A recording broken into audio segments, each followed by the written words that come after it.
Time travel, time dilation, multi dimensional గురించి మీరు Hollywood సినిమాల్లో చూసే ఉంటారు. వైజ్ఞానికులు కూడా ఇలాంటి ఆవిష్కరణల వెనుక పడుతూనే ఉంటారు.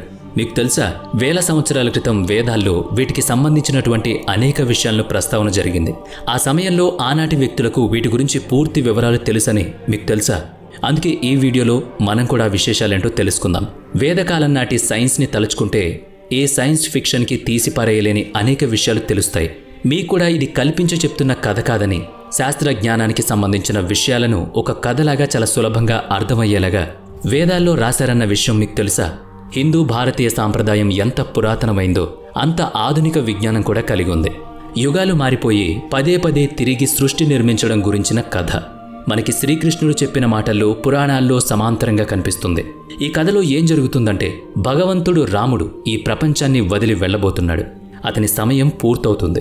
రాముడు మానవ రూపంలో ఈ భూమికి వచ్చాడు కాబట్టి ఏదో ఒక రోజు ఈ మానవ రూపాన్ని వదిలి అతను భూమి నుంచి వెళ్ళిపోవాలి. అయితే తను వెళ్ళిపోతే హనుమంతుడు బాధపడకూడదు అని అనుకున్నాడు. అందుకే అతను హనుమంతుడికి వాస్తవం చెప్పాలనుకున్నాడు. ఆ విషయం చాలా వివరంగా చెప్పాడు. నేల మీద ఒక రేఖను గీచి దాని లోపలికి సొరంగం తీస్తాడు.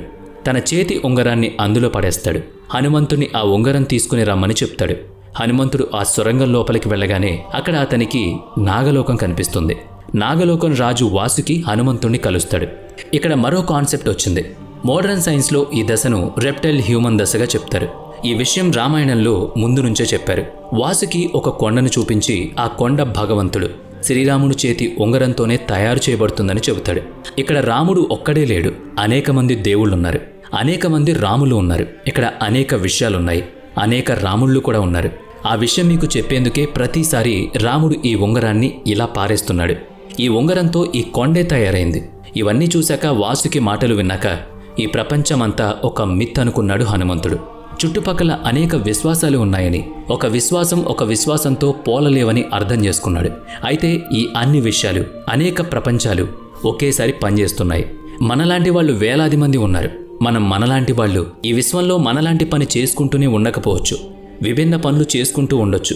ఇది చిన్న కథగానే ఉండొచ్చు, కానీ ఇందులో చాలా పెద్ద సైన్స్ ఉంది, గొప్ప విషయం ఉంది. గురుత్వాకర్షణ శక్తి గురించిన సూత్రాలు న్యూటన్ కనుగొన్నాడు. ఒక సినిమా కూడా నిర్మించబడింది, ఇంటర్స్టెల్లర్.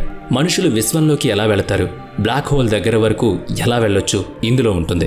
బ్లాక్ హోల్ గ్రావిటీ దాని దగ్గరలో ఉన్న గ్రహం మీద పడుతుంది. ఆ కారణంగా గ్రహం యొక్క సమయం చాలా నెమ్మదిగా జరుగుతూ ఉంటుంది. మనకు కొన్ని ప్రకటనలు స్లో మోషన్లో ఎలా కనిపిస్తాయో అలా అన్నమాట.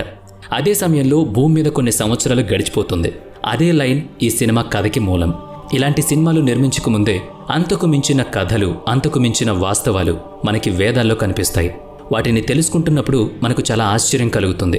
రేవత్ అనే రాజు తన కూతురు కోసం ఒక మంచి వరుడు కావాలని వెతుకుతూ ఉంటాడు. ఆ సమయంలో అతను బ్రహ్మ నుంచి సలహా తీసుకుంటాడు. రేవత్ అనేక మంది రాజకుమారుల గురించి బ్రహ్మ దగ్గర ప్రస్తావిస్తాడు. అప్పుడు బ్రహ్మ నవ్వి ఒక మాట చెప్తాడు.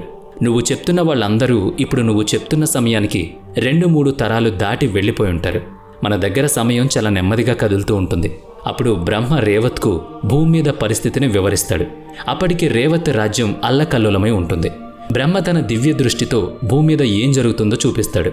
ప్రపంచం చాలా ముందుకు వెళ్ళిపోయి ఉంటుంది. అతను ప్రస్తావించిన అబ్బాయిలు అసలిప్పుడు ఈ ప్రపంచంలోనే లేరు, చనిపోయారు కూడా.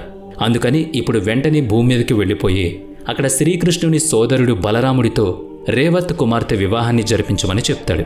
అలా వస్తుంది ఈ సినిమా కథ. సో ఇవన్నీ వింటుంటే మన హాలీవుడ్ సినిమాకి ఏమాత్రం తీసిపోదనే విషయం అర్థమవుతుంది కదా. ఈ విషయం ఎవరికైనా చెప్తే టైం అలా వేరువేరుగా ఎలా ఉంటుంది అని నవ్వుకుంటారు.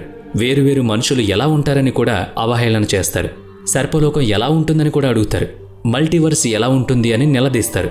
ఇదే మాటని ఎవరైనా విదేశీయులు చెప్తే, హాలీవుడ్ సినిమాలు తీస్తే జనమంతా ఎగబడి బ్రహ్మరథం పడతారు.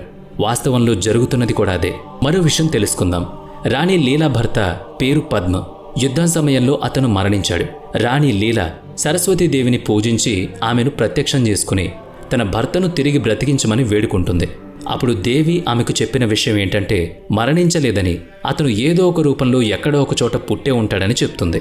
రాజు కాబట్టి మరో చోట భిక్షపతిగా కూడా ఉండొచ్చు, వేరే చోట అతనికి పెళ్లి కూడా అయి ఉండొచ్చు. నీ భర్తని తలుచుకుని నువ్వు బాధపడ్డం మానేసి అంటుంది. కానీ రాణి ఆ మాట నమ్మలేదు. సరస్వతీదేవి ఆమెను భూతకాలంలోకి తీసుకువెళ్ళింది. పద్మ యొక్క అనేక రూపాలను కూడా చూపించింది. అప్పుడే రాణికి సరస్వతీదేవి చెప్పిన మాట మీద విశ్వాసం కలుగుతుంది. దీనికి సంబంధించిన ఆర్టికల్స్ అనేకం వచ్చే ఉన్నాయి. చదివి మీరు తెలుసుకోవచ్చు, వివరంగా పరిశీలించుకోవచ్చు. సరస్వతీదేవి విషయంలో మనం టైం ట్రావెల్ చూస్తాం. ఫ్యూచర్లోకి వెళ్లారు. సమయం పరిమితమైంది కాదని, అపరిమితంగా ఉంటుందని చెప్తారు. అదే విషయాన్ని న్యూటన్ కూడా చెప్పాడు. ఈ పదాలు ఏవైతే ఉన్నాయో వినేందుకు చాలా అడ్వాన్స్డ్ పదాలుగా కనిపిస్తాయి. కానీ హిందూ మైథాలజీలో ఈ విషయాలన్నీ చాలా కామన్. పొరపాటు మనదే, తప్పు మనదే, చరిత్రకారులది కూడా. మనకి సరైన విషయాలు నేర్పించలేదు, వాస్తవానికి దూరంగా ఉంచాలని చెప్పాలి. గొప్పవాళ్లని, విదేశీయులే గొప్పవాళ్లని, వాళ్లే మనకు అన్నీ చేశారని చెప్పుకొచ్చారు. ఈ విజ్ఞానం విదేశీయులు అందించిందేనని చెప్పారు. మన మాతృభాషలో చదువుకుంటే, మన వేదాలను చదువుకుంటే మనం ఎప్పుడో అడ్వాన్స్డ్గా తయారయ్యేవాళ్ళం. అనేక విషయాల్లో ముందుండేవాళ్ళం. మనల్ని ఈ ప్రపంచం మొత్తం అనుసరించుండేది. ఈ విషయం అంగీకరించడానికి చాలా సమయం పట్టింది. మన దేశం విదేశీ రంగులతో కలిసిపోయింది. ఈ విషయం తెలుసుకోవడానికి కూడా మనకి చాలా టైం పట్టింది. సైన్స్ మన సంస్కృతిలోనే ఉంది, మనల్ని ఎప్పుడో ప్రభావితం చేసింది. అందుకే దేశంలోని మైథాలజీ గురించి పూర్తిగా చదువుకోవాలి. ఇలాంటి మైథాలజీ కేవలం మన భారతదేశానికి మాత్రమే సొంతం. వీడియో నచ్చితే లైక్ చేయండి, షేర్ చేయండి. ఇప్పటి వరకు మన ఛానల్ని సబ్స్క్రైబ్ చేయనట్లయితే ఇప్పుడే సబ్స్క్రైబ్ చేసుకుని పక్కనే ఉన్న బెల్ ఐకాన్పై క్లిక్ చేయండి. నెక్స్ట్ వీడియోలో మళ్ళీ కలుద్దాం. Thanks for watching.